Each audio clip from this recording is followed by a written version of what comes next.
rogamo-vos pela vinda de nosso Senhor Jesus Cristo e pela nossa reunião com Ele, que não vos movais facilmente do vosso entendimento, nem vos perturbeis, quer por espírito, quer por palavra, quer por epístola, como se o dia de Cristo estivesse já perto. Ninguém de maneira alguma vos engane, porque não será assim, sem que antes venha a apostasia e se manifeste o homem do pecado, o filho da perdição, o qual se opõe e se levanta contra tudo o que se chama Deus ou se adora, de sorte que se assentará como Deus no templo de Deus, querendo parecer Deus. Não vos lembrais de que estas coisas vos dizia quando ainda estava convosco? E agora vós sabeis o que detém, para que seu próprio tempo seja manifestado. Porque já o mistério da injustiça opera, somente a um que agora resiste, até que do meio seja tirado. Então será revelado o iníquo, a quem o Senhor desfará pelo assopro da sua boca e aniquilará pelo esplendor da sua glória, da sua vinda. A esse cuja a vinda é segundo a eficácia de Satanás, com todo o poder e sinais e prodígios de mentira, e com todo o engano da injustiça para os que perecem, porque não receberam o amor da verdade para se salvarem. E por isso Deus lhes enviará a operação do erro, para que creiam a mentira, para que sejam julgados todos os que não creram na verdade, antes tiveram prazer na iniquidade. Nós devemos sempre dar graças a Deus por vós, irmãos amados do Senhor, por vos ter Deus elegido desde o princípio para a salvação em santificação do Espírito e fé da verdade, para que pelo nosso Evangelho, para o que pelo nosso Evangelho vos chamou, para alcançardes a glória de nosso Senhor Jesus Cristo. Então, irmãos, estai firmes e retende as tradições que vos foram ensinadas, seja por palavra, seja por epístola nossa. E o próprio nosso Senhor Jesus Cristo, é nosso Deus e Pai, que nos amou e em graça nos deu uma eterna consolação e boa esperança, console o vosso coração e vos conforte em toda boa obra, em toda boa palavra e obra. Obrigado. Então, hoje de tarde, nós começamos os nossos estudos aqui nessa segunda epístola. Eu acho que vale a pena repetir o que o nosso irmão Seu Lindsay falou a respeito do propósito dessa epístola.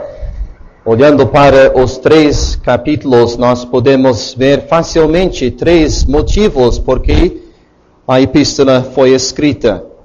Primeiramente, no capítulo 1, nós temos elogios no meio de perseguição. Os crentes estão sofrendo, mas Paulo quer dizer alguma coisa sobre a maneira em que estão enfrentando estes sofrimentos. No capítulo 2, nós temos esclarecimentos a respeito do dia do Senhor. E quem sabe eu deveria dizer já que no versículo 2, na versão que nós estamos lendo hoje de noite, no final do versículo, nós lemos do dia de Cristo. Mas no nosso estudo hoje de noite, nós vamos ficar com a versão atualizada deste versículo. Os irmãos que têm a versão atualizada Sem dúvida já notaram que naquela versão nós lemos do dia do Senhor. E este é o assunto deste capítulo. Então, não é o dia de Cristo como nós temos aqui, mas como nós temos na versão atualizada, o assunto é esclarecimentos a respeito do dia do Senhor. E no capítulo 3, que nós vamos estudar amanhã, se Deus permitir, nós temos exortações práticas, realmente à luz dos outros ensinamentos, principalmente correção de preguiça, à luz do arrebatamento, como nós já ouvimos várias vezes, e já temos visto na primeira epístola, vários crentes estavam pensando tanto no arrebatamento que pararam de trabalhar. E Paulo quer corrigir este erro no capítulo 3. Mas, olhando para o nosso capítulo hoje de noite, é fácil dividir o capítulo em dois. Nos primeiros 12 versículos nós temos este grande assunto do dia do Senhor, esclarecimentos a respeito do dia do Senhor. E no final do capítulo, a partir do versículo 13 até o versículo 17, nós temos ação de graças e exortação do apóstolo Paulo. E nós vamos ver que este trecho realmente não é um assunto completamente novo, mas ele está falando à luz dos ensinamentos da primeira parte do capítulo. Então, a primeira parte do capítulo tem a ver com o dia do Senhor. De uma certa forma, nós podemos dizer que este capítulo que vamos estudar hoje da noite é parecido com o capítulo 4 da primeira epístola. Ali nós notamos que Paulo queria confortar, e temos essa palavra no final daquele capítulo, queria confortar os crentes, porque estavam andando bem preocupados, pensando sobre crentes que já tinham morrido. Eles estavam pensando muito no arrebatamento. E agora, estes crentes morreram. Então, como nós já estudamos, enfrentaram o problema. Os nossos irmãos em Cristo que morreram, será que vão perder? Será que não vão participar da vinda do Senhor Jesus Cristo para os ares? Então, no capítulo 4, Paulo ajuda os crentes. Ele explica a situação.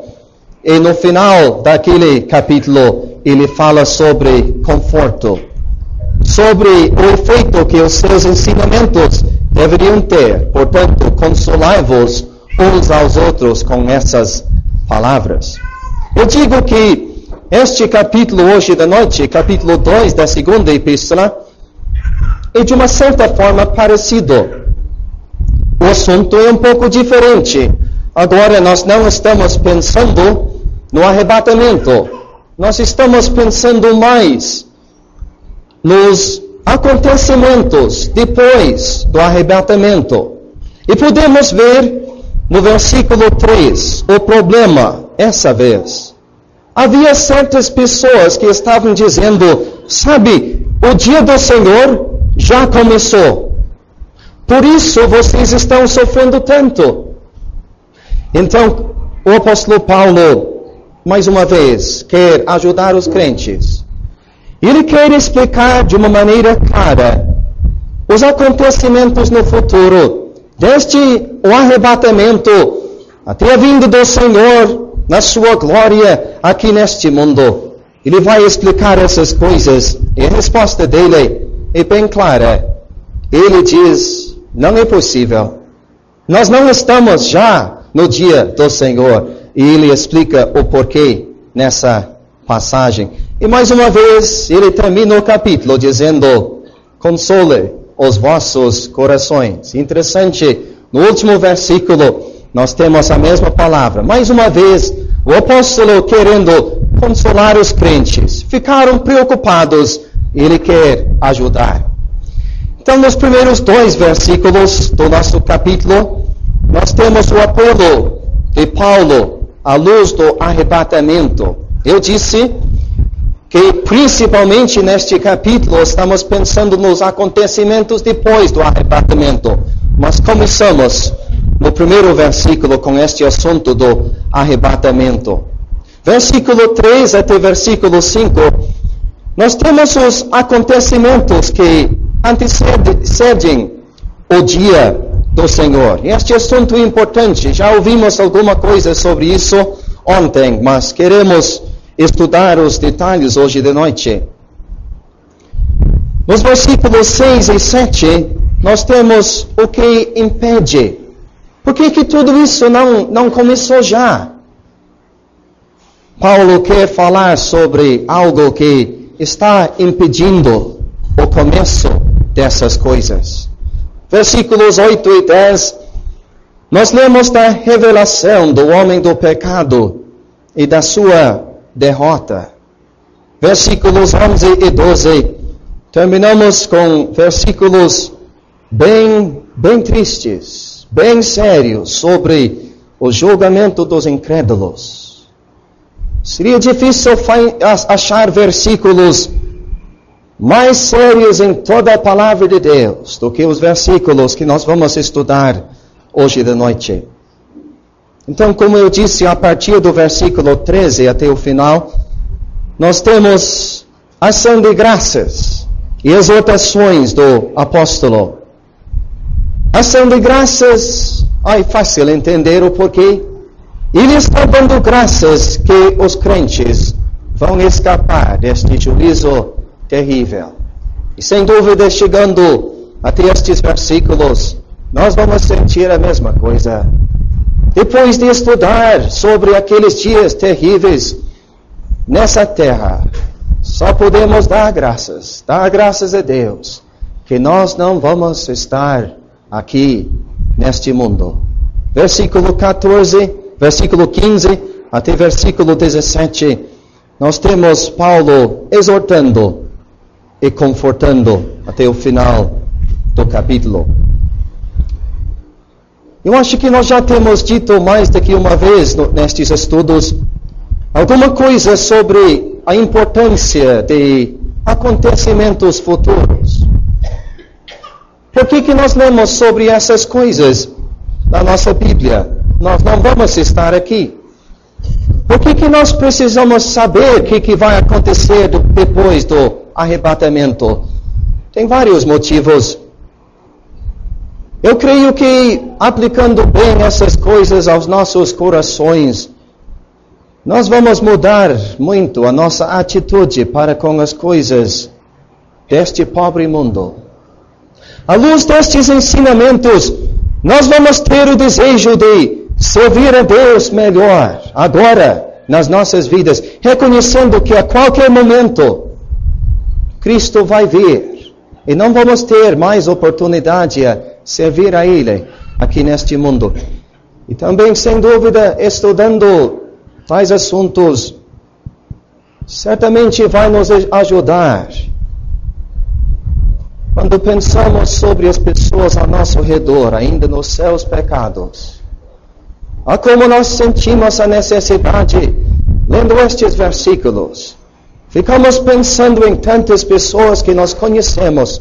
Eu creio que estudando bem essa passagem, nós vamos sair daqui com mais desejo de alcançar tantas pessoas ao nosso redor que ainda não têm a salvação da alma.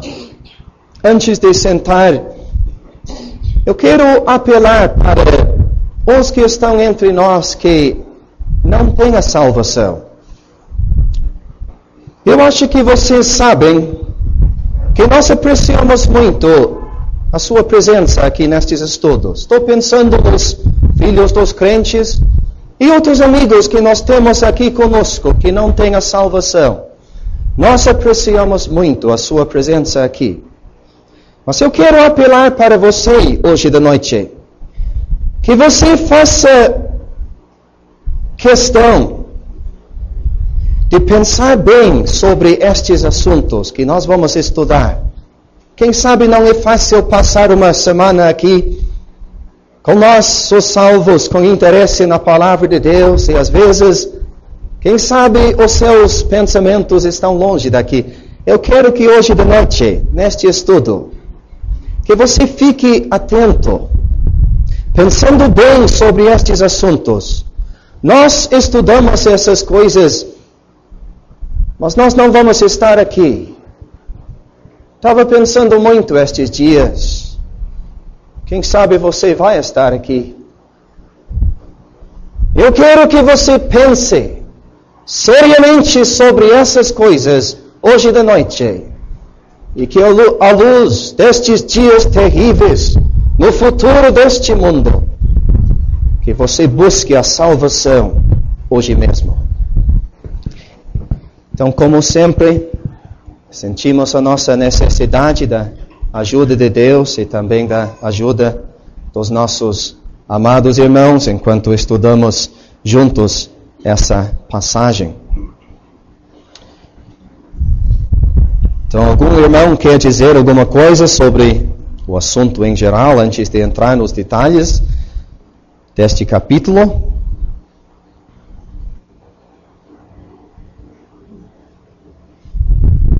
Algumas pessoas, estou me referindo a certas pessoas que já escreveram certos livros. Algumas pessoas já chegaram a dizer que a segunda epístola aos Tessalonicenses contradiz a primeira. Como? Lendo 1 Tessalonicenses 4, nós temos a ideia ali, ao ler a passagem, que a vinda do Senhor Jesus Cristo é iminente. Vai acontecer a qualquer momento. Lendo esse capítulo que estudamos esta noite agora, eles dizem, olha, diz aqui nesse capítulo, que a vinda de Cristo não tem como acontecer antes do cumprimento de certos eventos. Concluem-se que há uma contradição, mas tais pessoas não têm como diferenciar as duas etapas da segunda vinda do Senhor Jesus. Nós sabemos aqui que 1 Tessalonicenses 4 trata-se do arrebatamento, a primeira etapa da segunda vinda. Porém aqui, em 2 Tessalonicenses capítulo 2, pela metade do capítulo, trata-se da segunda etapa da segunda vinda. Certamente não há uma contradição. Na realidade, 2 Tessalonicenses complementa a primeira epístola. Sim, eu concordo plenamente com isso. Nós podemos ver, como sempre, nos escritos do apóstolo Paulo, ele está agora acrescentando alguma coisa sobre as verdades da primeira epístola, mas todos nós que somos salvos bem entendemos que não existe a possibilidade de uma contradição na Bíblia. Mas, pensando nos assuntos que o Senhor destacou, quem sabe seria importante dizer novamente alguma coisa sobre a diferença entre o dia de Cristo e o dia do Senhor. Eu destaquei que no versículo 2 do nosso capítulo, conforme a versão atualizada, o assunto é o dia do Senhor. Mas, às vezes, nós lemos na Bíblia, estou pensando em Filipenses capítulo 1, por exemplo, nós lemos do dia de Cristo. Então, qual é a diferença? Nós já temos ouvido, mas vale a pena repetir isso. O dia de Cristo tem a ver com a igreja, tem a ver com o céu. Vai começar no momento do arrebatamento, quando nós vamos ser tirados daqui e nós vamos chegar no céu. Vai acontecer o tribunal de Cristo, as bodas do Cordeiro, e tudo isso está incluído no dia de Cristo, que vai começar bem no momento do arrebatamento. Então pode começar já hoje. O dia do Senhor é diferente. Nós vamos estudar daqui a pouco exatamente quando é que o dia do Senhor vai começar. Não vai acontecer, não vai começar bem na hora do arrebatamento. Mas o dia do Senhor tem mais a ver com essa terra. Tem mais a ver com a nação de Israel. e com o julgamento, o juízo de Deus sobre essa terra. Então é importante distinguir entre essas coisas. Então podemos dizer que capítulo 4 da primeira epístola tem mais a ver com o dia de Cristo. Este capítulo tem mais a ver com o dia do Senhor.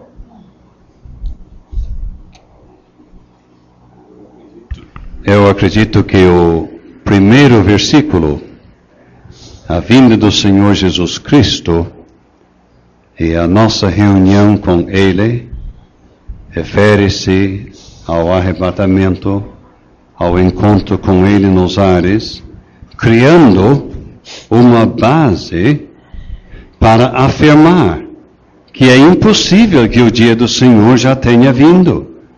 Por quê? O arrebatamento vem primeiro. Sim.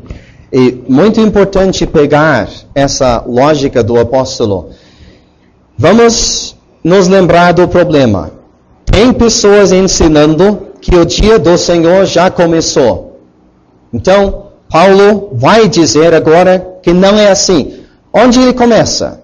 Ele diz, olha irmãos, rogamo-vos pela vinda de nosso Senhor Jesus Cristo e nossa reunião com Ele. Vamos começar aqui, ele diz, o fato que vocês ainda estão aqui mostra que o dia do Senhor ainda não começou. E deveríamos notar que nós estamos lendo de um assunto aqui, a vinda de nosso Senhor Jesus Cristo e nossa reunião com Ele. O que vai acontecer no momento do arrebatamento? Nossa reunião com Ele. Nós vamos estar com Ele nos ares.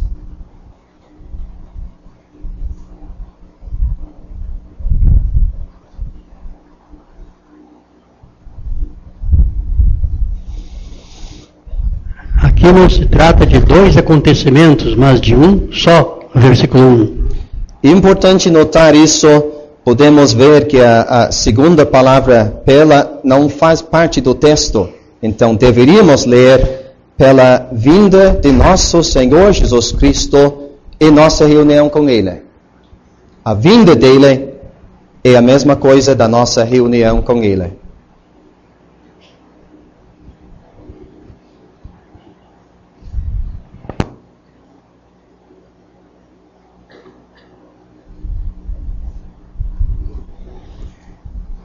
E o versículo 2 começa com a palavra que, mas o significado é realmente a fim de que.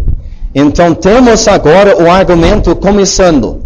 Ele quer chegar ao ponto de dizer que o dia do Senhor certamente não começou ainda. Então ele começa rogando pela vinda de nosso Senhor Jesus Cristo e nossa reunião com Ele, a fim de que não vos movais facilmente do vosso entendimento. Então o argumento dele é claro. Cristo não chegou ainda para tirar daqui os salvos. Então podemos ver que não precisamos nos preocupar com essas ideias falsas que nós temos aqui do dia do Senhor já ter começado. Movais é ligado com a mente? Sim. A palavra inclui a ideia de agitação e a ideia de se afastar de alguma coisa, mas inclui também a ideia de agitação. Então, tem o perigo de nos afastar das verdades que nós já temos recebido.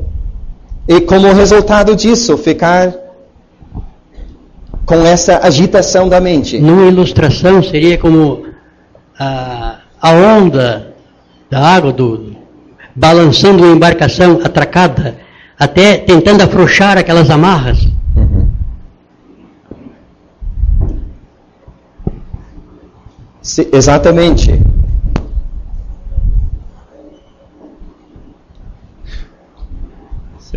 Seu James, sobre a expressão nossa reunião com Ele, pensamos quão preciosa será aquela reunião e Mas nós temos reuniões com ele aqui agora. Ele disse, onde estiverem 2 ou 3 reunidos em meu nome, aí estou eu no meio deles. A ceia que ele instituiu, que ele disse, fazer isso em memória de mim, o evangelho que ele mandou pregar. Então, que bom que apreciemos as reuniões que agora temos, claro, é no outro sentido, mas reuniões que agora temos para Cristo e com Cristo. Sim, então podemos ver que Cristo é sempre o centro de reunião. Então ele sempre é o centro, tanto aqui nas reuniões da igreja local, como na hora do arrebatamento, como no futuro eterno. Ele sempre vai ser o centro.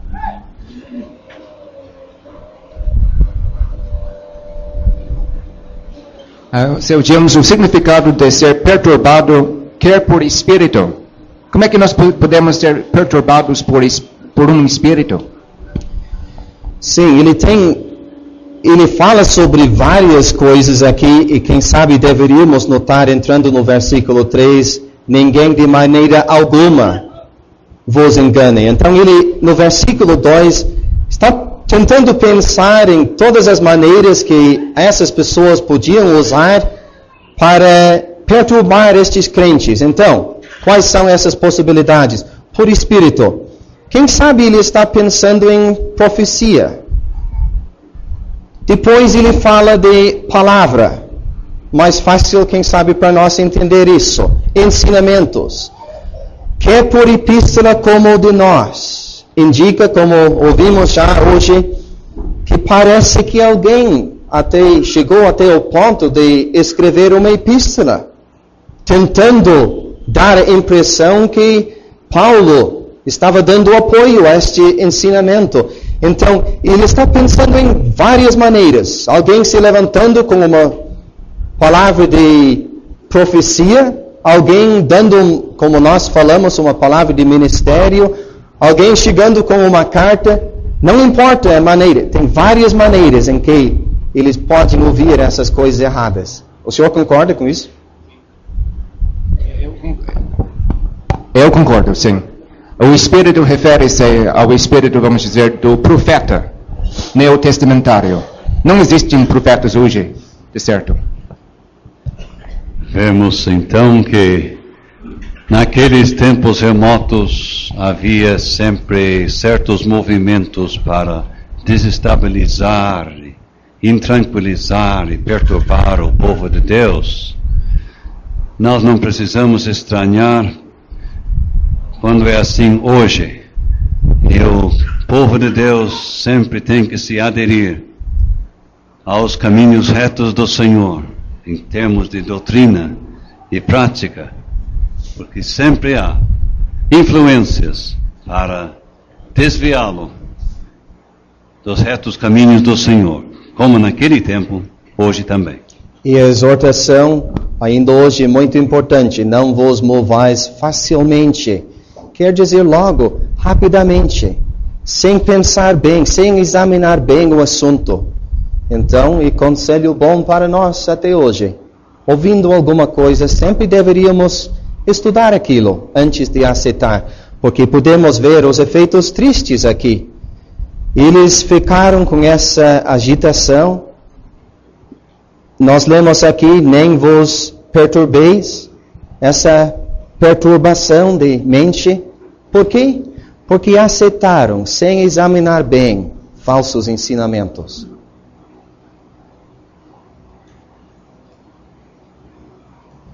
Então, esse trecho anima eles a pensar, como já foi dito, que eles foram esclarecidos quanto à vinda do Senhor, na primeira carta, exatamente, para confirmar que as suas mentes não fiquem perturbadas por outros enganos. É bom o crente ficar firmado na verdade, naquilo que ele aprende, não ser levado por várias doutrinas falsas, né? Explica alguma coisa mais sobre isso. Sim, a palavra que temos aqui, perturbeis, tem a ideia de disturbar paz. E este é o efeito de doutrina falsa. Quase sempre. Alguém dando ouvidos a alguma coisa, começando a aceitar, logo vai sentir isso. Vai descobrir que só a verdade tem como dar paz para nós. E algo seguro, algo firme. Saindo para qualquer outra coisa, nós vamos começar a sentir essa perturbação que tem aqui. Uma coisa que desequilibra. Exatamente.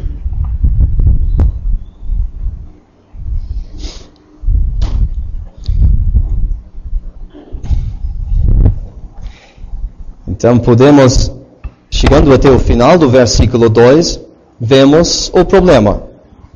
Como se o dia do Senhor estivesse já perto, ou quem sabe melhor ainda, já tinha chegado. Então, essas pessoas estavam ensinando, nós sabemos por que vocês estão sofrendo tanto, o dia do Senhor já começou. Mas agora Paulo vai tratar deste assunto e vai mostrar que é totalmente impossível.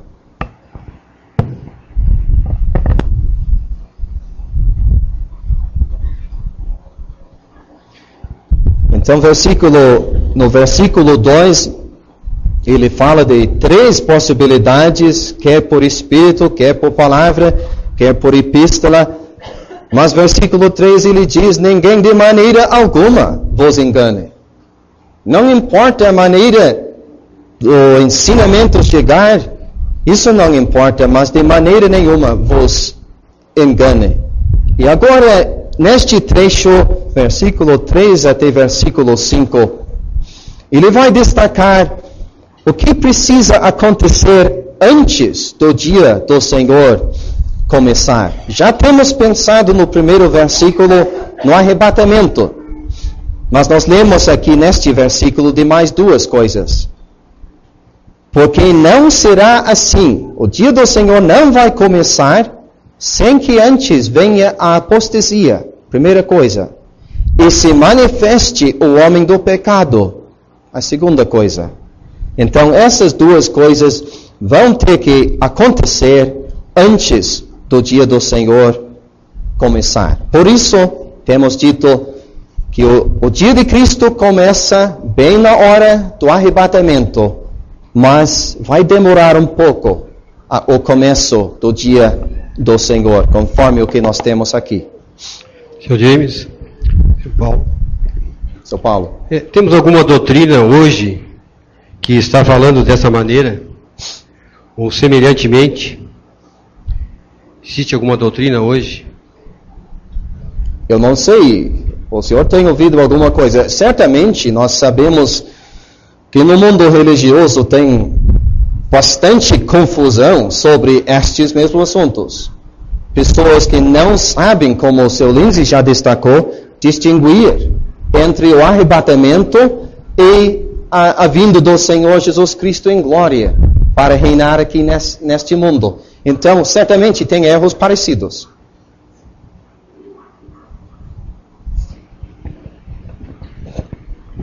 Na livraria Luz e Vida é possível comprar livros que ensinam que a vinda do Senhor Jesus para o seu povo será apenas após a tribulação. Então, está por aí. Temos o significado da apostasia. O que é a apostasia? O Senhor mesmo falou um pouco sobre esse assunto ontem.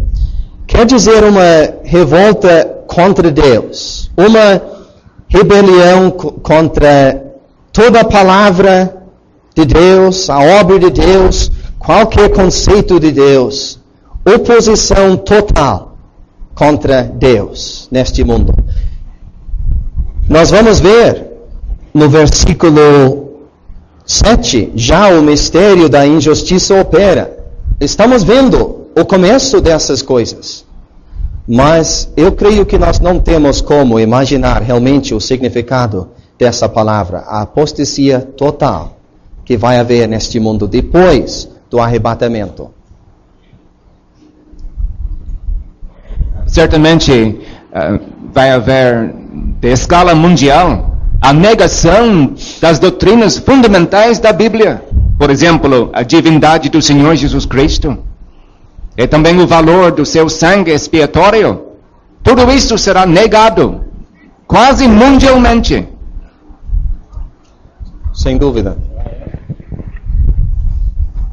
Já é negado por muitas falsas doutrinas por aí, né? E vem aumentando cada vez mais. Sim, mas uma coisa nós temos que entender estudando essa passagem, para nós, parece que a situação neste mundo já é terrível, mas vai piorar muito, muito mesmo depois da vinda do Senhor Jesus Cristo.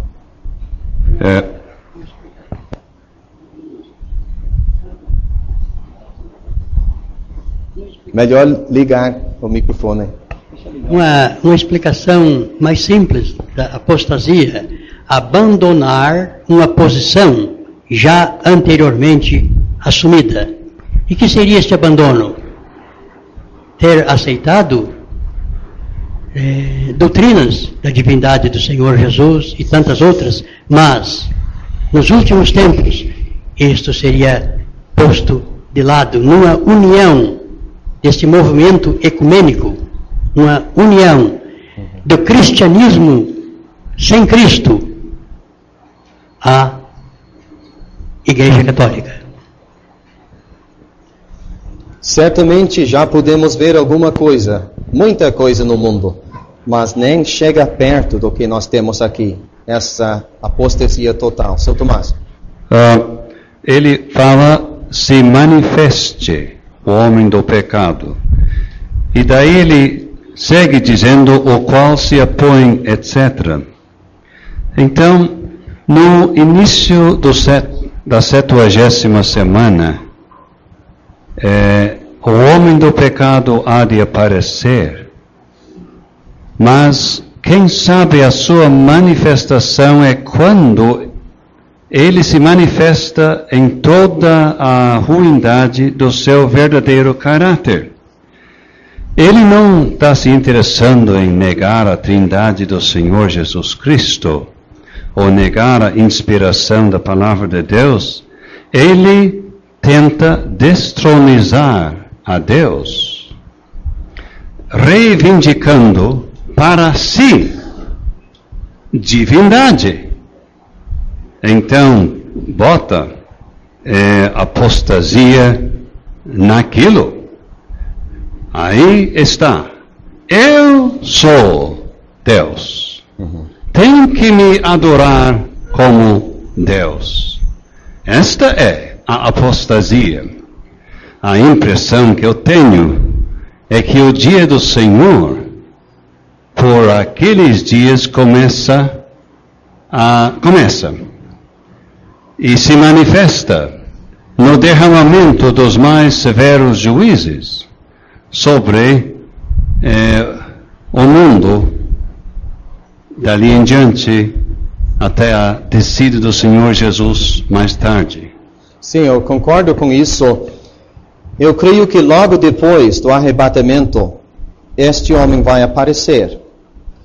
Mas a manifestação que temos aqui, como o senhor destacou, eu concordo plenamente, é diferente.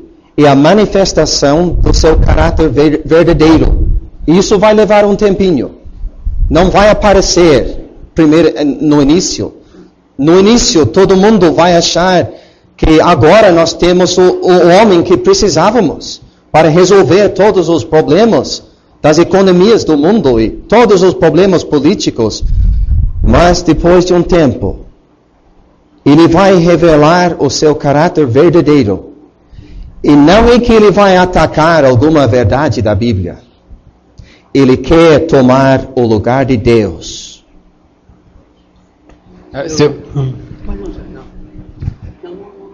Seu James, quanto à apostasia, este abandono total, que tudo que tem a ver com Deus, não devemos pensar que 100% dos habitantes deste mundo serão atingidos, porque nós temos os 144 mil pessoas. Temos as duas testemunhas do capítulo 11. E temos uma multidão de pessoas que hão de se salvar. Pessoas que não ouvem o Evangelho hoje. Então, a apostasia há de tomar conta, sim, mas não 100%. É muito bom destacar isso. Uma coisa nós vamos ver mais tarde, que 100% das pessoas que ouviram o Evangelho agora vão seguir este erro, vão fazer parte desta apostasia no futuro.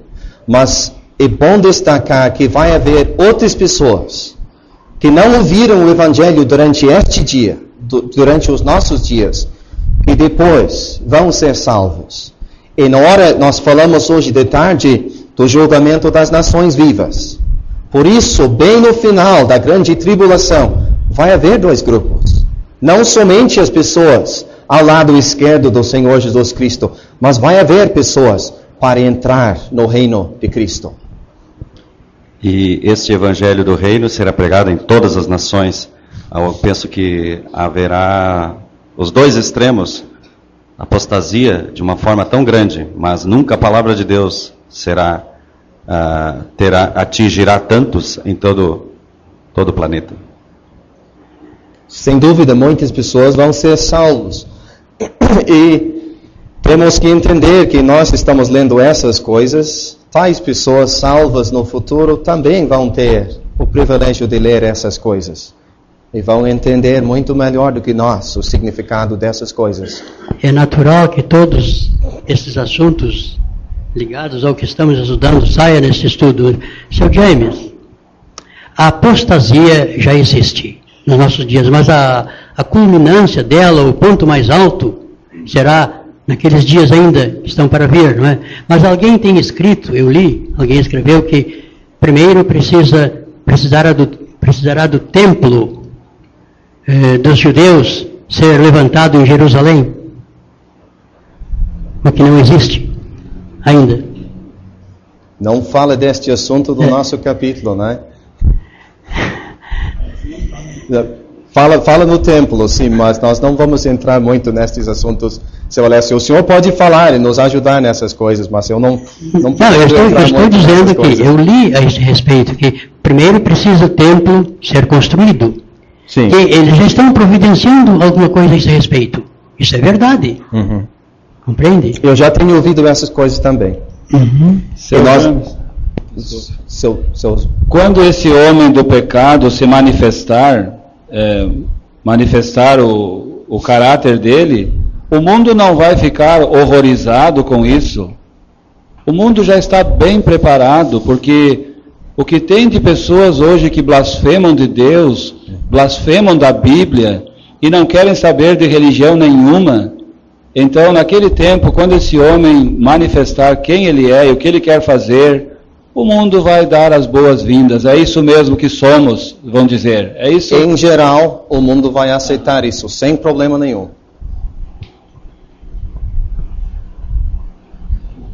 Mas explica alguma coisa sobre esse templo. Que templo? Onde? O que ele está fazendo nesse templo? Ele está tomando o lugar de Deus, como o versículo diz. Então, parece que a linguagem fala do templo em Jerusalém. O senhor concorda com isso? Nunca houve templo em outro lugar? Nunca houve. Uhum. Todos os 5 templos são ligados com Jerusalém. Então, já estamos um pouquinho mais adiante. É Jerusalém. Em Jerusalém que ele vai se manifestar. Seu James, por que ele é chamado homem do pecado e filho da perdição? O que se destaca nessas duas expressões? Interessante olhar nessas duas frases. Homem do pecado leva-nos a pensar sobre o caráter dele. Então, qual é a sua característica principal? É pecado. Um homem dominado totalmente pelo pecado. Homem do pecado. O filho da perdição leva-nos a pensar não somente sobre o caráter da sua atividade, mas a sua atividade conduz à perdição. Então estamos pensando mais no futuro. E que nem Efésios capítulo 2, nós lemos sobre filhos da ira, falando sobre o futuro das pessoas não salvas.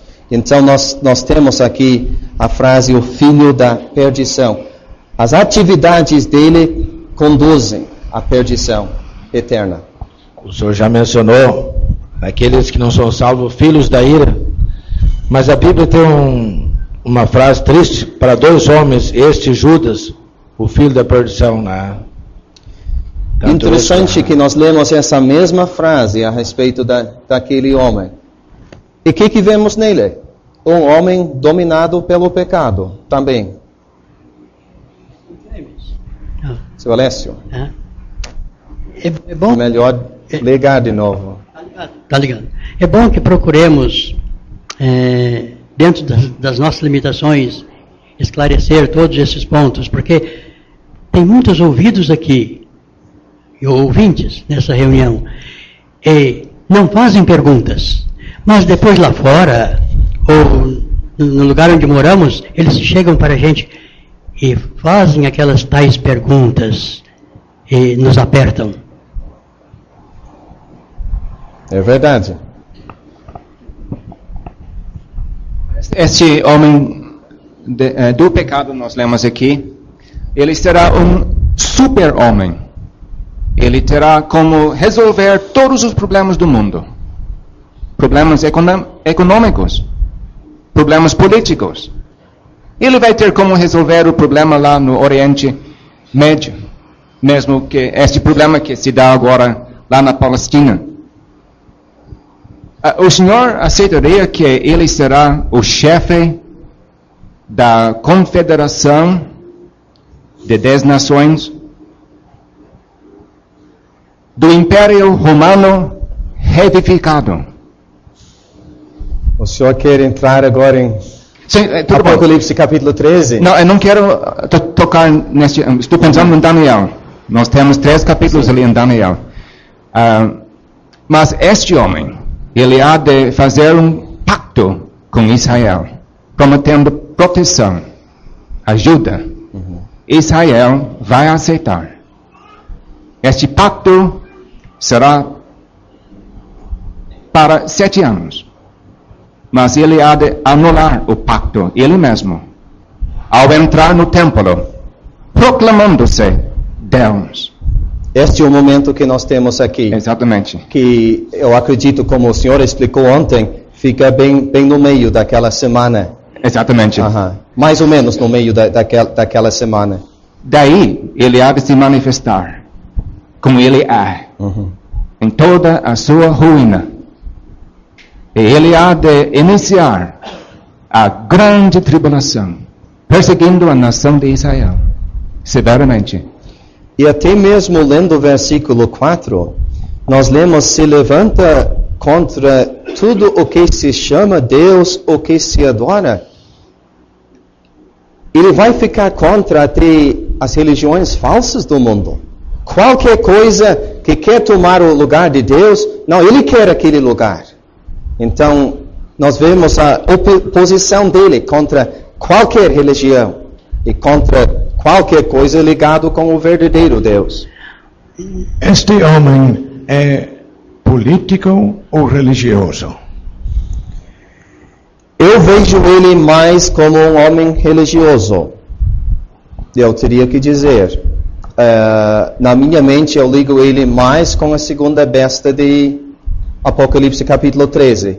O assunto é difícil e nós não queremos complicar o nosso estudo hoje. Certamente eu não tenho todas as respostas. Eu acho o assunto difícil, mas algum irmão que quer nos ajudar um pouco sobre o assunto pode, mas nós não queremos confundir todo mundo aqui hoje de noite. Essas perguntas é que são feitas. Estamos aqui para esclarecer, não confundir. Exatamente. Este é o objetivo da reunião. Tem tantos irmãos capacitados aqui, eu sei, eu não sou um deles, mas nosso irmão Carlos está muito caladinho, ele deve ter, ele pesquisa muito isso, eu conheço ele, mas ele está muito caladinho, não estou... Sim, gostaríamos de ouvir ele, e outros irmãos também. realmente nós precisamos da ajuda de todos os nossos irmãos nestes assuntos. Eu ia dizer sobre o templo de Deus, ali no versículo 4, nós sabemos que hoje, com a engenharia e tecnologia dos homens, podem construir coisas grandes e sofisticadas em poucos meses. E dizem que os judeus já têm pedras, material, já tudo pronto. É só alguém lá não, só chegar o tempo e alguém começar a reconstruir e o templo vai aparecer. E aquela mesquita de Omar que tem lá no lugar do templo, um míssil, uma bomba pode tirar aquilo de lá bem ligeiro. Sem dúvida. E bombas tem bastante lá, né? Gostaria de saber, Sr. James, se este homem vai destruir todas as religiões. Certamente ele vai se colocar em oposição contra todas as religiões. E eu entendo isso do versículo 4, o qual se opõe e se levanta contra tudo o que se chama Deus, o que se adora, de sorte que assentará no templo de Deus, querendo parecer Deus. Então ele não vai querer ver nenhuma religião no mundo. Ele vai ser o único Deus deste mundo. Sr. James, sempre conhecido como Sr. James, este sempre foi o desejo de Satanás. Este homem será uma espécie de personificação de Satanás? Sem dúvida. Nós vamos ver isso mais tarde no nosso capítulo. Quem sabe deveríamos entrar no versículo 5 já. Desculpe, um homem do mundo querer adoração para si não vai ser novidade. Os imperadores, os Césares romanos, muitos deles tiveram isso, exigiram isso até, né? E este homem, como nós já ouvimos, vai ser um homem especial. Muito além destes outros homens importantes que este mundo já tem visto. Então vai ser ainda mais fácil para ele tomar este lugar. Aquele rei Herodes que morreu comido de bichos, era isso que ele estava... Sim. Seu Lindsay. Quanto a essas religiões falsas ao nosso redor. Apocalipse 17, nós lemos da grande Babilônia, uma prostituta. Onde ela está? Ela está sentada sobre a besta. Eu acredito, eu dou o meu ver, a minha opinião. Ela se assenta sobre este homem, controlando-o. Isso vai acontecer pela primeira metade desta semana profética. Pela metade, ele há de virar contra ela. Tá? Ele há de subjugá-la. Ele há de entrar no templo proclamando-se Deus. Ele vai tentar estabelecer a sua própria religião. Eu sou Deus, todo mundo tem que me adorar. Assim ele vai aniquilar estas religiões falsas. Sim. Seria a ideia, Deus não existe, eu sou Deus. Então, versículo 5, não vos lembrais de que estas coisas vos dizia, quando ainda estava convosco. Eu acho interessante isso. Nós estudamos essas coisas e enfrentamos muitas dificuldades. Imagine só novos crentes nos seus primeiros meses recebendo estes ensinamentos. Quem sabe às vezes nós fugimos um pouco destes assuntos e deveríamos tentar estudar e entender essas coisas melhor. Sr. James, Davi, uma pergunta. Como é que muçulmanos e católicos vão assumir uma mesma religião, uma mesma identidade religiosa? Parece difícil para nós entender, mas em certos lugares este tipo de coisa já está acontecendo. Tem várias religiões que realmente são totalmente diferentes, que já estão se aproximando uma à outra. Então, tudo isso vai acontecer depois, que essas pessoas estão enfrentando problemas e vai aparecer este homem, que vai ter a solução E todo mundo vai pensar, agora temos a solução. Em vez de pensar tanto na sua religião, no passado, vão pensar neste homem. E de repente o homem vai começar a tomar o lugar de Deus. Eu maravilho-me, atualmente, pelos esforços do Papa, principalmente do Papa que faleceu há pouco tempo. Os esforços que ele fez, aproximando-se dessas religiões falsas. E realmente eu fiquei chocado até, através dos seus esforços para se aproximar de Israel. Isso é um sinal, para mim, um sinal que o fim está perto. Quando um objetivo está em vista, ambos os lados vão ceder um pouquinho e vão se unir. A unificação dos países da Europa, que durante séculos eram inimigos num sentido, hoje a Europa está unificada e de uma hora para outra isso tudo aconteceu? Sim. É muito difícil ver uma aproximação entre o catolicismo e o islamismo e o hinduísmo. Só que surge a pergunta, será que a idolatria que caracteriza esses sistemas, essas religiosas, não tem as suas origens na antiga Babilônia? Só em Apocalipse 17, a grande Babilônia é uma prostituta. Isto significa infiel ao primeiro, vamos dizer, a primeira afiliação. Em nome cristão, em prática idólatra. Então está em mais destaque na grande Babilônia, a prostituta, aquele sistema que usa o nome cristão. Eu não quero ser profeta, mas não se pode descartar totalmente que religiões como aquelas que se predominam no mundo hoje não têm as características da antiga Babilônia, a idolatria da antiga Babilônia. Sendo assim, bem poderiam ser incluídos. Mas quanto a isto, eu não sei se temos condições de ser dogmáticos quanto ao destino final dessas religiões, islamismo, confucionismo, hinduísmo, talvez seja um pouco além daquilo que está revelado. Sim. Vai haver acordos naquele tempo. E serão acordos de papel. Não foram de convicção de coração, mas para alcançar um objetivo. E depois eram falsos. E não vai demorar para ser revelado a falsidade daquele acordo.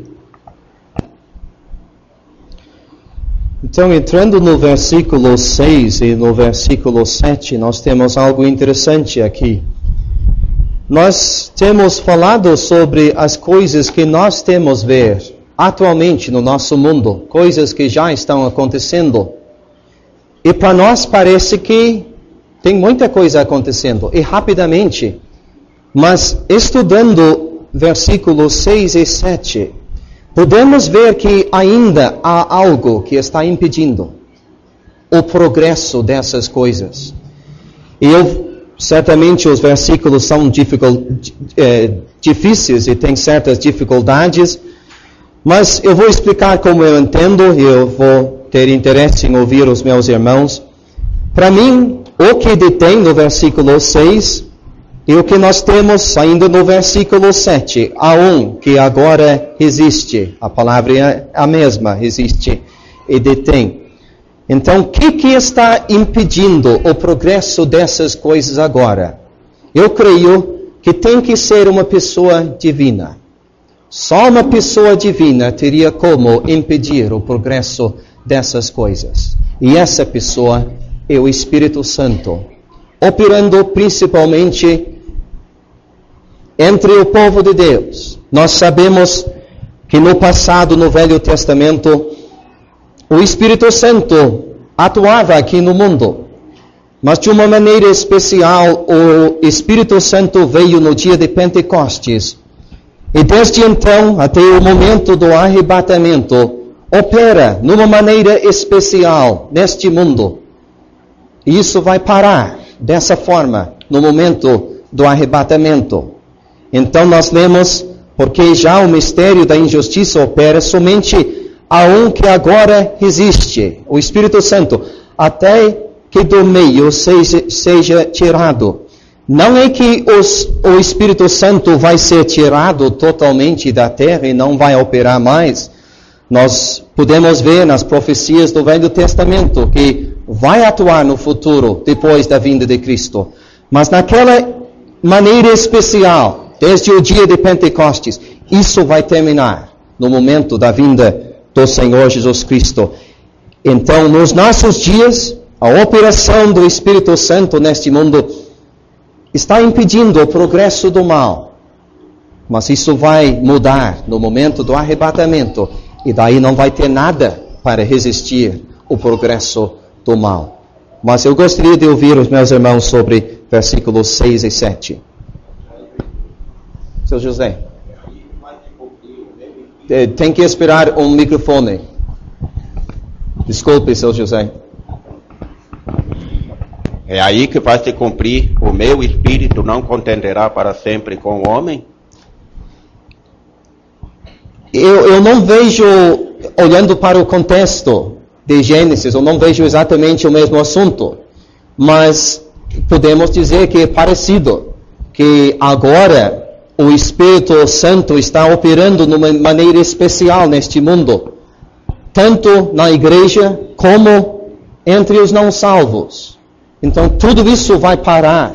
Mas não é somente na sua operação nos pecadores, mas conforme o que nós temos aqui, o Espírito Santo está impedindo, de uma maneira geral, o progresso do mal. Nós vemos progresso, nós vemos crescimento nessas coisas, mas podemos só imaginar a situação depois, quando o Espírito Santo não está operando da mesma maneira aqui neste mundo. O Senhor explicou muito bem o significado destes versículos 6 e 7. O Espírito Santo atuando no meio do seu povo. Isso é o povo de Deus, a igreja. No Sermão do Monte nós lemos: vós sois o sal da terra. O sal tem o efeito de conservar. A igreja conserva este mundo. Removendo o sal, a corrupção vai tomar conta. Então, seu Lindsay, seu Jaime, enquanto o Espírito Santo estiver aqui e a igreja, estas coisas aqui não irão acontecer.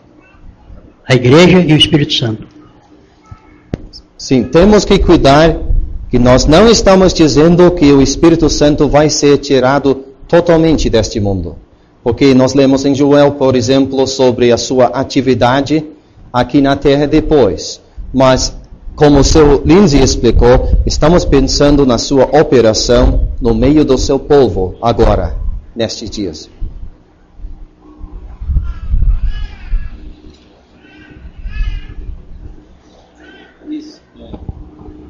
Mistério da injustiça. Essa palavra mistério, talvez precisa um esclarecimento, seu James. Sim, e bom que a Bíblia explica essa palavra para nós. Voltando, por exemplo, para Efésios capítulo 3, nós lemos sobre um mistério ali naquele capítulo. Mas nós lemos no versículo 5, o qual noutros séculos não foi manifestado aos filhos dos homens, como agora tem sido revelado pelo Espírito aos seus santos apóstolos e profetas. Então, sempre na Bíblia, um mistério e algo escondido que vai ser revelado. Então, normalmente, quando nós pensamos, por exemplo, no mistério de piedade, 1 Timóteo capítulo 3, versículo 16, uma frase tão preciosa que fala do nosso Senhor Jesus Cristo. Vemos um grande contraste aqui. Mas estamos pensando em verdades que Só agora no Novo Testamento nós temos como entender. No passado escondido, mas agora revelado. E essa ideia aqui. Já o mistério da injustiça opera, mas vai ser revelado. Não é algo difícil a entender, não é a ideia da palavra, algo escondido que vai ser revelado claramente.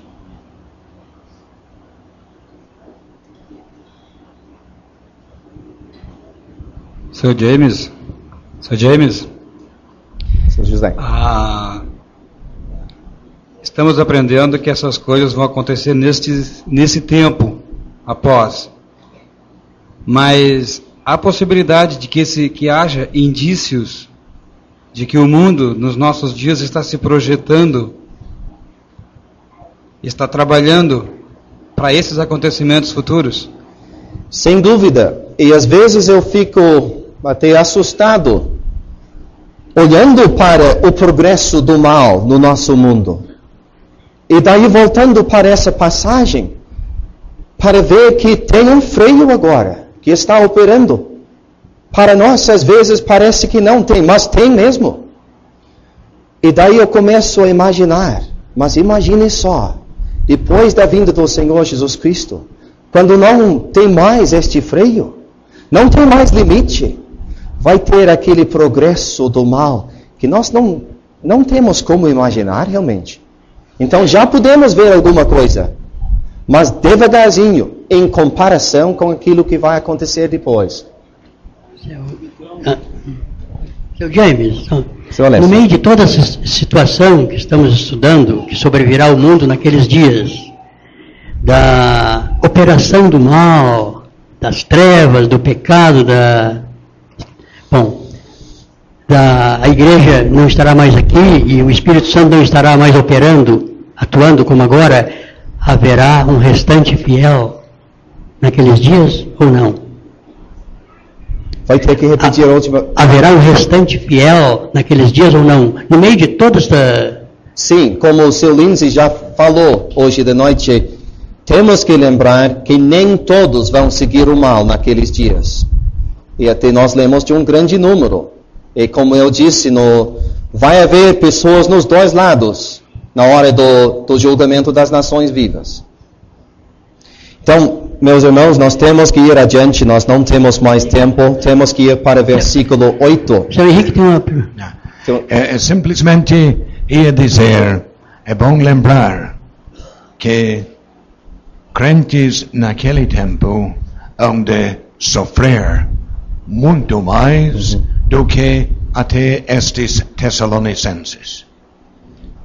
É bom dizer isso, sem dúvida, porque às vezes nós pensamos que o mundo não é muito fácil para nós, com a sua atitude, com a incredulidade ao nosso redor, mas não sabemos nada dessa situação aqui.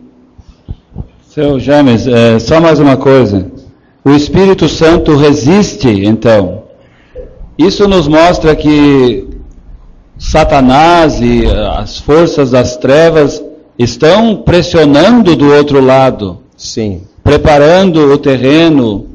Quem sabe esse homem do pecado já nasceu, já está vivendo no mundo? E bem provável. Então, quem sabe quão perto essas coisas podem estar de acontecer. Mas, por outro lado, seu Roberto, eu acho que tem uma coisa que deveria nos animar nessa passagem.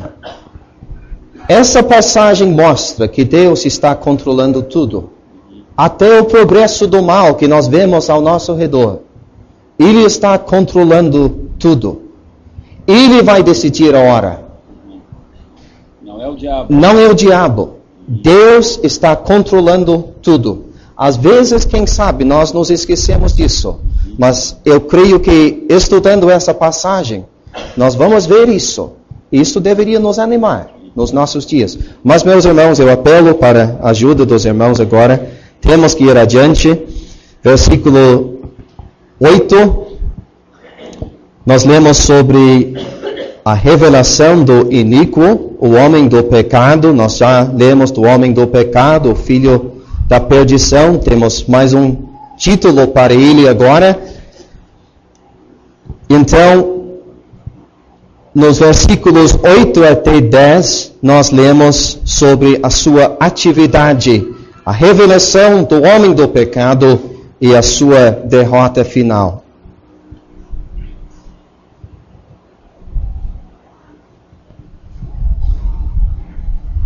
Iníquo quer dizer que este homem não respeitará nem regras, nem normas, nem leis. Exatamente. Podemos dizer o ímpio, o perverso, um homem caracterizado por maldade e perversidade. Senhor James, o dia da graça termina no arrebatamento? Sim.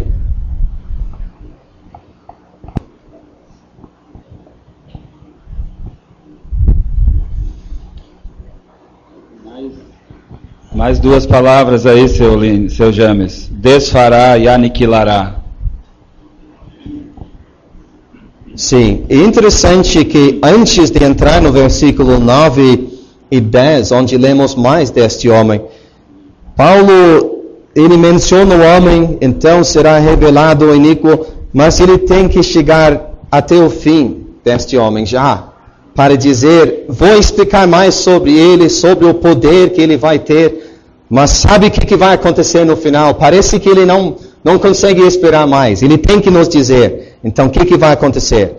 Quem o Senhor desfará pelo assopro da sua boca e aniquilará pelo esplendor da sua vinda.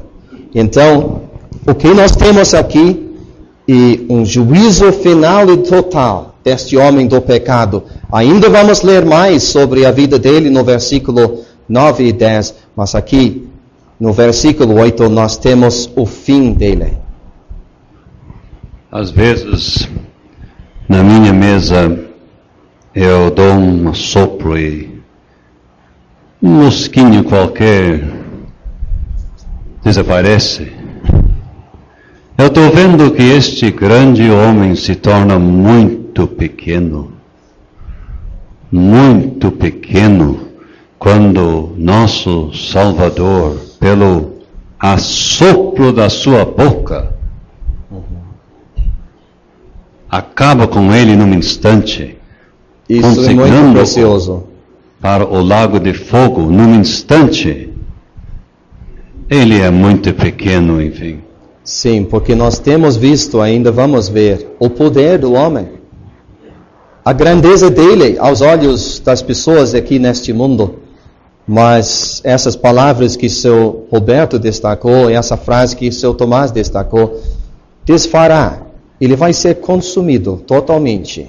Aniquilar quer dizer destruir, fazer totalmente inútil, inoperante, inativo. E como é que Cristo vai fazer isso? Com o assopro da sua boca. O esplendor da sua vida. Sim. Isto vai se dar no dia da revelação do Senhor Jesus Cristo, na sua descida do céu em glória. Lemos em Apocalipse 19, e a besta foi presa, e com ela o falso profeta. Mais tarde, estes dois foram lançados vivos no ardente lago de fogo e de enxofre. Parece-me que este homem de pecado nem vai aparecer no dia do julgamento das nações vivas. Parece que ele vai ser julgado na hora. Na hora mesmo. Pois é.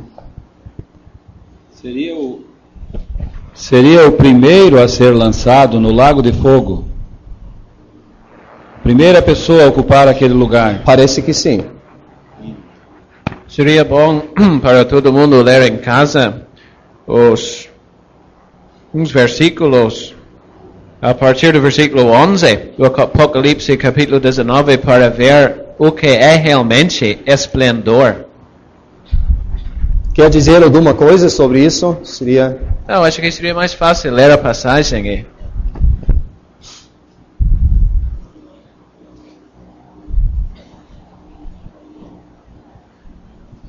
Sr. James,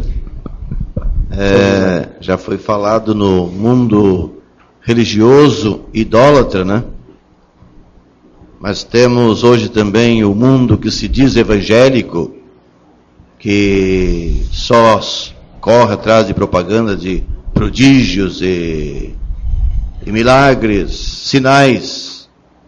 Então, quem sabe vão abraçar este sistema aqui também. Sim, e um princípio importante que podemos ver, entrando no versículo 9 e 10, nós lemos, como o Senhor falou, de sinais e prodígios. Mas são sinais e prodígios de mentira. E de onde vem o poder? Nós lemos a este cuja vinda é segundo a eficácia de Satanás. Então, nem todo milagre vem de Deus. E temos que aprender isso. E parece que o mundo não entende isso. Mas tem milagres que vêm de Satanás também. E este homem vai fazer muitas maravilhas. Essa palavra aqui, prodígios, destaca a maravilha, a reação das pessoas que vão ver essas coisas. Vão ficar maravilhadas.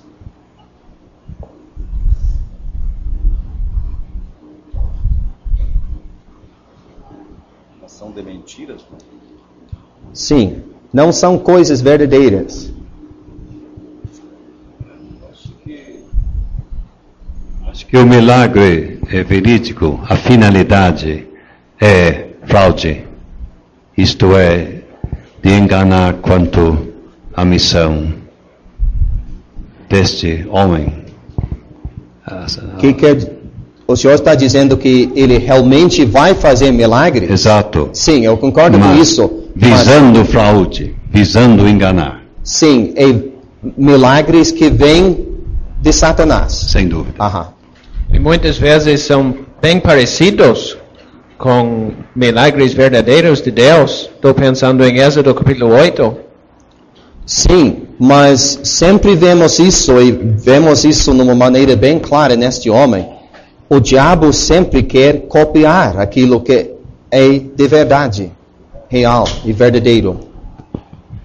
Seu James, sobre aniquilará pelo esplendor da sua vinda, quando o templo de Salomão foi consagrado, a glória do Senhor encheu aquele templo, nós lemos que os sacerdotes não podiam ficar em pé. E aqui esse homem falso que quer se proclamar Deus, quando aquele que é Deus, o nosso Senhor Jesus Cristo, se manifesta em sua glória, esse homem do pecado não vai poder nem ficar em pé diante dele. E a manifestação de Cristo vai expulsar a iniquidade. Não pode existir na presença dele. Versículo 10. E com todo o engano da injustiça para os que perecem. Então nós temos essa frase, mesma frase em 1 Coríntios capítulo 1 e versículo 18. E muitas vezes destacamos que neste momento só existem duas classes de pessoas. Aquele versículo fala de nós que somos salvos e os que perecem. Aqui nós lemos dos que perecem. Pessoas que serão enganadas. Mas por quê? Porque não receberam o amor da verdade para se salvarem. Essas pessoas tinham a oportunidade. Agora, quem sabe hoje neste estudo, estão recebendo uma oportunidade de se salvarem. Mas quem sabe não querem. Isso que nós temos aqui. Pessoas que não receberam o amor da verdade para se salvarem antes do arrebatamento, vão ser enganadas depois. O amor da verdade, seu James, isso quer dizer o amor que a verdade destaca? O que o senhor entende com esta expressão? O que o senhor falou? O amor que a verdade destaca? O amor de Deus, por exemplo? Eu estava pensando no versículo 12, onde nós lemos, antes tiveram prazer na iniquidade. Uma pessoa ama a verdade ou tem prazer na iniquidade? E assim que eu estava entendendo a frase. Seu James, é muito parecido com os pagãos, de que lemos aqui em Romanos 1, eles tiveram conhecimento de Deus através da natureza, mas não aproveitaram. Então, e como eles não se importaram de ter conhecimento de Deus, assim Deus entregou um sentimento perverso. Um sentimento perverso. Então, não quiseram a verdade aqui onde estão estudando. Deus lhes enviará a operação do erro para que creiam a mentira. Não quiseram. Aqui não se importaram. Sim, podemos ler essas frases, engano da injustiça para os que perecem. Versículo 11, por isso Deus lhes enviará um poder enganador. E o significado da frase, e poderíamos pensar, mas que coisa? Por que isso? Mas os dois versículos explicam claramente, porque essas pessoas rejeitaram, viraram as costas à verdade, e não podem esperar outra coisa. Para mim, versículo 11, eu tenho que dizer, e um dos versículos mais sérios em toda a Bíblia. Gostamos muito de meditar em versículos como João 13:17. Deus enviou o seu Filho ao mundo, não para que condenasse o mundo, mas para que o mundo fosse salvo por ele. Que prazer nós temos meditar nisso. Mas vem vindo o dia, quando Deus vai enviar outra coisa para os incrédulos. O que Ele vai enviar? Um poder enganador. Para que creiam a mentira. Para que sejam julgados, condenados.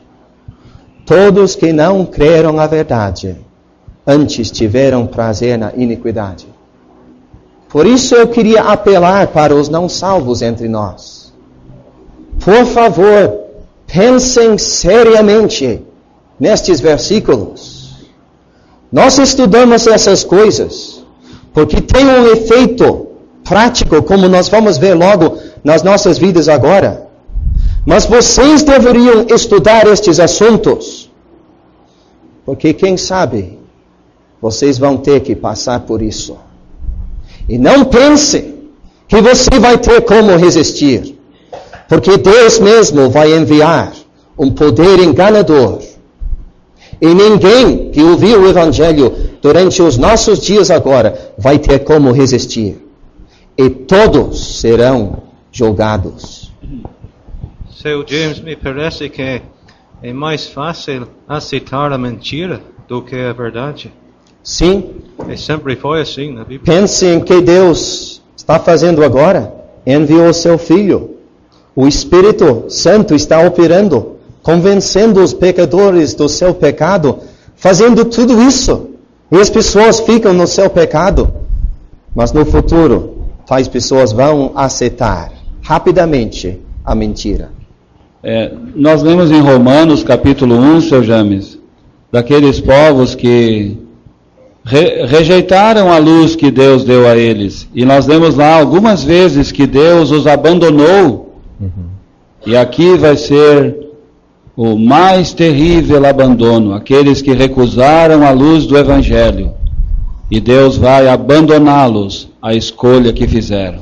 Não tem nada mais escuro do que luz rejeitado. E as pessoas entre nós tão privilegiadas deveriam reconhecer isso.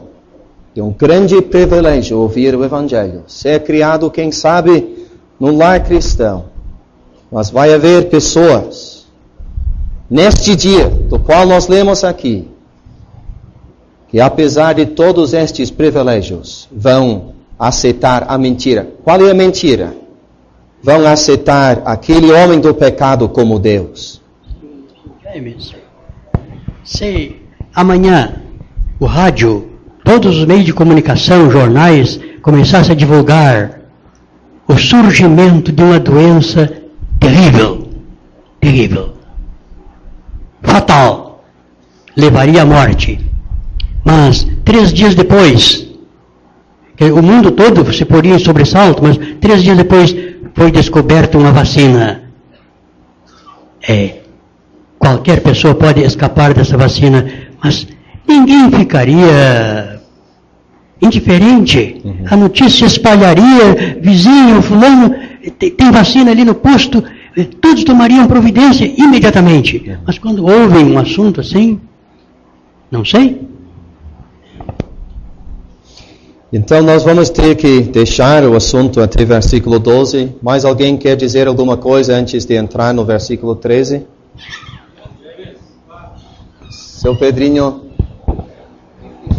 Diante dessa verdade, que receita o Senhor daria para os nossos filhos e netos e crianças que não são salvos? Estava meditando nisso hoje, seu Pedrinho. Estava pensando naquele versículo. Eis aqui agora o tempo aceitável. Eis aqui agora o dia da salvação. Não tem outra coisa que podemos dizer.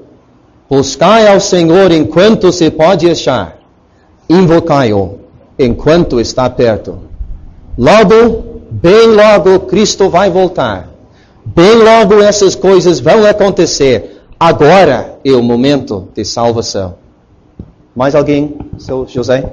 Não, eu só queria comentar. Hoje, as pessoas têm liberdade de fazer o que querem, escolher o que querem, proceder como querem. Nesses dias, eles não terão essa liberdade. Sim. Ninguém deveria pensar que não vai ser convencido, não vai aceitar a mentira. Vai sim. Isso que o senhor já acabou de dizer. É por isso que Deus hoje envia a sua palavra, o amor da verdade, né? Sim. Deus não queria fazer isto, né? Os enviar o Espírito do erro para crer na mentira. Mas os programas de Deus têm que se cumprir, né? Hoje primeiro anunciado a boa nova do Evangelho. E temos que entender que Deus é perfeitamente justo em fazer isso. Por quê? Porque não creram a verdade, antes tiveram prazer na iniquidade. Deus deu a escolha para essas pessoas. Ele deu mais. Ele deu o seu único filho para morrer sobre a cruz. E tais pessoas disseram, não, queremos o nosso pecado. Então, Deus é perfeitamente justo em fazer o que nós temos aqui. Mas vamos entrar agora no versículo 13. Neste último trecho do capítulo, nós temos uma pequena mudança no assunto. Não estamos pensando mais no assunto agora do dia do Senhor. Mas nós temos aqui o apóstolo Paulo, primeiramente dando graças e depois exortações, mas tudo à luz dos ensinamentos que nós estamos estudando agora. E realmente deixando aqueles versículos tão escuros, bem podemos entender o apóstolo Paulo novamente usando essa frase, devemos, uma obrigação, sempre dar graças a Deus por vós. Aí ele estava escrevendo coisas bem tristes, mas ele fica agradecido. As pessoas que vão receber essa carta não vão ter parte destes dias terríveis. Porque foram escolhidos por Deus, separados pelo Espírito Santo, chamados pelo Evangelho, e maravilha de maravilhas, um dia serão glorificados, conforme versículo 14. Então nós temos muito motivo hoje de noite para dar graças a Deus. Ficamos pensando nos nossos parentes não salvos, mas por uns minutos vamos voltar para a nossa situação. E só podemos dizer, é tão bom ser salvo. Eu só queria anotar, seu James, no versículo 12, a palavra antes. O Senhor Jesus Cristo disse em Lucas 12, buscai antes o reino de Deus, buscai primeiro. Essas pessoas vão se perder por causa da prioridade que escolheram na sua vida. Não porque não puderam crer, porque era difícil crer, não, porque colocaram em primeiro lugar o pecado e não a salvação. Exatamente. O incenso de agradecimento nunca cessou de subir do coração, do altar do coração do apóstolo Paulo. Este incenso, vamos dizer, de agradecimento subia constantemente, e ainda mais depois de pensar no assunto do dia do Senhor. Que bom o apóstolo Paulo diz, nem eu, nem vocês, os tessalonicenses, nós não vamos estar aqui no dia do Senhor. E nós temos que dizer a mesma coisa. Devemos sempre dar graças que nós somos salvos, como nós temos aqui. E vemos como Deus operou nas nossas vidas. E como o Espírito Santo, que não vai operar mais no futuro da mesma maneira, como Ele operou nas nossas vidas. Tem tantos contrastes entre estes dois versículos e os versículos anteriores. A operação do Espírito Santo, Deus chamando pelo Evangelho. E essas pessoas, em vez de serem julgadas, condenadas, vão ser glorificadas. A santificação do Espírito. O que é, seu James? Eu usei a palavra separado. Então, eu creio que é a operação do Espírito Santo separando para Deus, podemos dizer, os objetos do seu amor. As pessoas que Ele ama, o Espírito Santo operando na vida dos pecadores. E nós sabemos, lendo no Novo Testamento, é possível resistir ao Espírito Santo, a operação dele. Mas não é o assunto aqui. Estamos pensando na operação do Espírito Santo, separando essas pessoas. Deus chamando através do Evangelho. E as pessoas, enfim, sendo glorificadas. O Senhor quer acrescentar alguma coisa? Nós temos a eleição, algo que aconteceu antes da fundação do mundo. Em seguida, nós temos esta santificação do Espírito. Será que quer dizer que o Espírito coloca à parte o pecador antes de ser salvo? De qual sentido? A fim de contender com ele, a fim de convencê-lo do seu pecado. E em seguida, nós temos aqui fé da verdade. Eleição antes da fundação do mundo. Esta colocação à parte pelo Espírito para convencê-lo do seu pecado.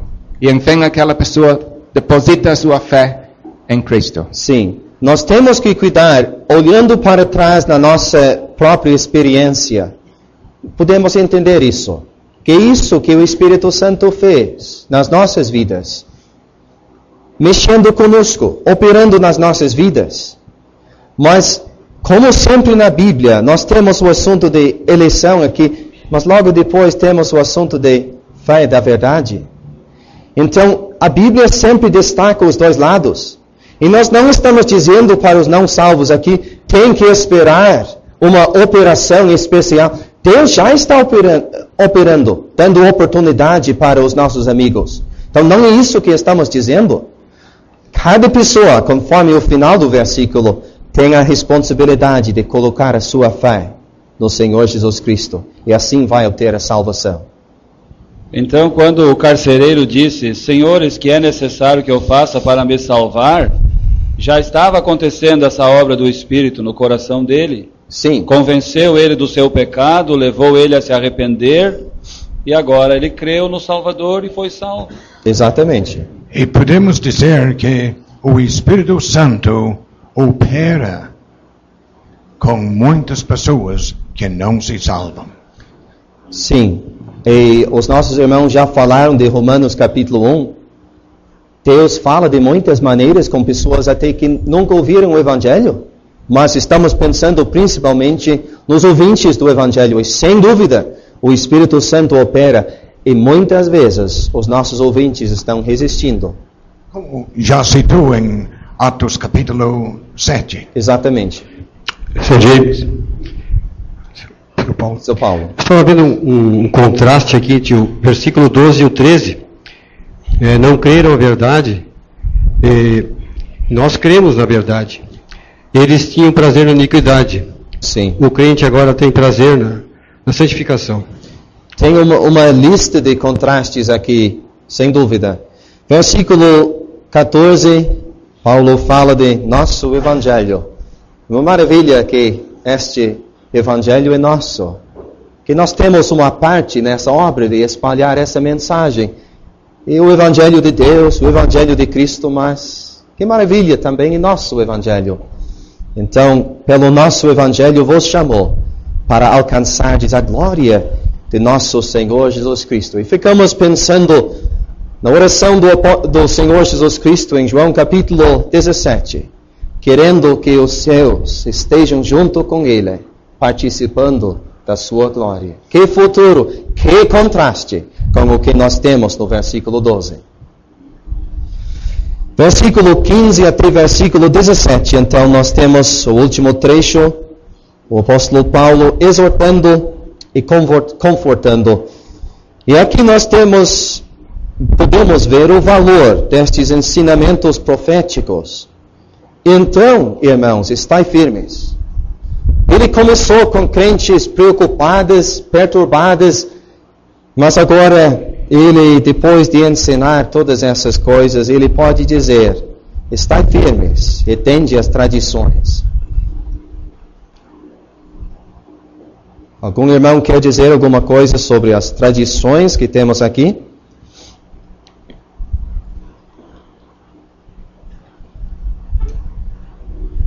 Eram simplesmente os ensinamentos dos apóstolos. Exatamente. Verdades de Deus que os apóstolos ensinaram. Normalmente a palavra tem no Novo Testamento um sentido negativo. Tem o perigo de seguir tradições dos homens que não têm base bíblica. Mas 3 vezes, aqui, capítulo 3, versículo 6, em 1 Coríntios 11, versículo 2, temos a mesma palavra no sentido positivo. Tradições boas, como o seu Henrique explicou, os ensinamentos dos apóstolos.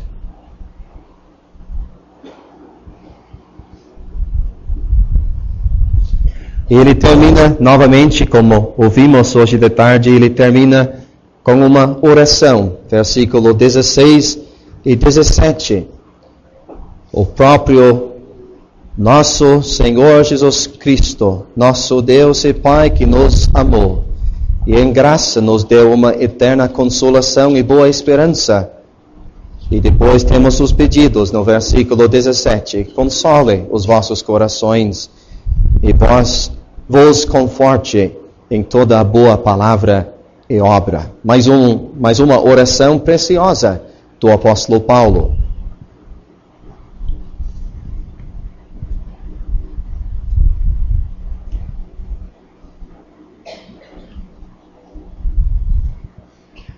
Seu James, então devemos respeitar as opiniões dos nossos anciões. Devemos respeitar a opinião dos nossos anciões, as suas atividades, as suas atitudes na igreja local. Se eles estão conservando as tradições da doutrina, trazendo esses costumes na igreja, mantendo, deve ser respeitado por nós, os mais novos, então. E essas são coisas que devemos reter, como nós temos aqui, firmes. Nós temos que ficar firmes nessas coisas. Deveriam se tornar as nossas convicções pessoais. Coisas que nós não vamos largar.